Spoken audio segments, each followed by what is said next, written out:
فرمایا دو آوازیں قابل لعنت ہیں، خوشی کے وقت گانا اور غم کے وقت بین کی آواز۔ میرے نبی صلی اللہ علیہ وسلم فرماتے ہیں میری امت پہ ایک ایسا زمانہ آئے گا لوگ ریشم، زنا اور گانے بجانے کے آلات کو حلال قرار دیں گے۔ کریم آقا فرماتے میری امت پہ ایک ایسا زمانہ آئے گا لوگ شرابیں پیئیں گے، یسمونہا بغیر اسمہا، فرمایا اس کا نام بدل دیں گے، یوزفو علی رؤوسہم بالمعازف والمغنیات، فرمایا ان کے سروں پر باجوں گاجوں اور ناچ گانے والیوں کا شور اور ہنگامہ ہوگا۔ یخسف اللہ بہم الارض، فرمایا اللہ انہیں زمین میں دنسا دے گا۔ ویجعل منہم القردۃ والخنازیر، اللہ بعض کو خنزیر اور بندر بنا دے گا۔ فرمایا جب قوم کا بیٹا آوارہ مزاج ہوگا، شرابیں پیے گا، نام بدلے گا، تو پھر اللہ کی رحمت ایسی قوم سے روٹھ جائے گی۔ فرمایا جب موسیقی دھن ہوگی تو پھر کیا ہوگا؟ جزوی عذاب یہ آئے گا کہ اللہ انہیں زمین میں دنسا دے گا۔ آپ تھوڑا سا ماضی کی اوراق پلٹ کے دیکھیے، 2005 میں صبح 9 بجے ایک جھٹکا لگا تھا، وہ جھٹکے یہاں بھی محسوس کیے گئے اور شمالی علاقہ جات میں بھی محسوس کیے گئے، لیکن وہاں جھٹکا زوردار تھا اور اس جھٹکے نے مانسیرا سے ضلع پاک تک 1 لاکھ انسانوں کی ہڈیاں توڑ دی تھی۔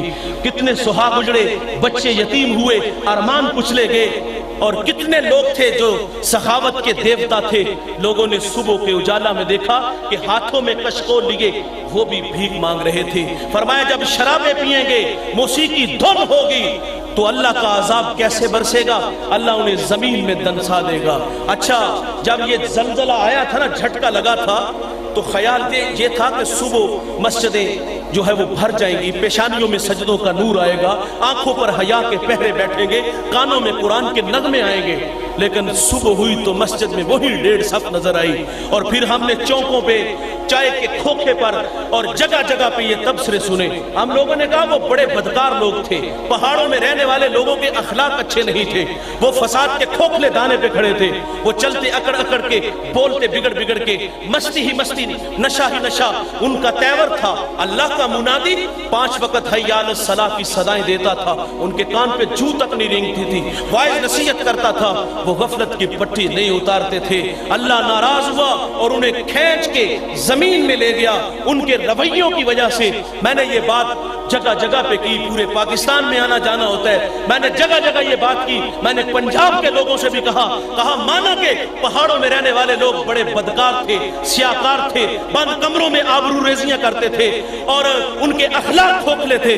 میں نے کہا کبھی اپنے گریبان میں جھانک کر کے دیکھو، حاجی ثناء اللہ ہم بھی نہیں، اخلاق ہمارے بھی اچھے نہیں، ہمارے کانوں میں بھی قرآن کے نغمے نہیں، فحش گانے ہیں، ہماری آنکھوں پر بھی حیا کے پہرے نہیں، ان آنکھوں میں شہوات بھری ہوئی ہیں، ہماری زبانیں قرآن کے نغمے نہیں، گالیاں بکتی ہیں۔ اور صاحب یہ جھٹکے اس لیے لگتے ہیں، یہ قوموں کو سنبھلنے کا موقع دیا جاتا ہے۔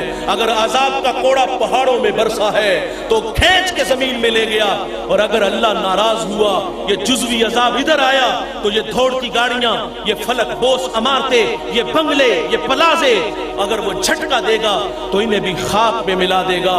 بات کو آگے بڑھاتا ہوں، فرمایا یہ شرابیں پیئیں گے، نام بدلیں گے اور موسیقی دھن ہوگی اور اللہ انہیں زمین میں کھینچ کے لے جائے گا۔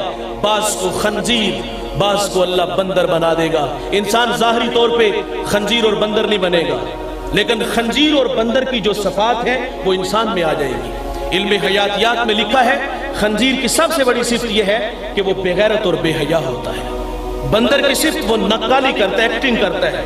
یہ شوبز کی دنیا، پاپ سنگر سننے والوں کے مزاج کو ہم اچھی طرح جانتے ہیں۔ تو فرمایا حیا والی بات ان لوگوں سے چھین لی جائے گی۔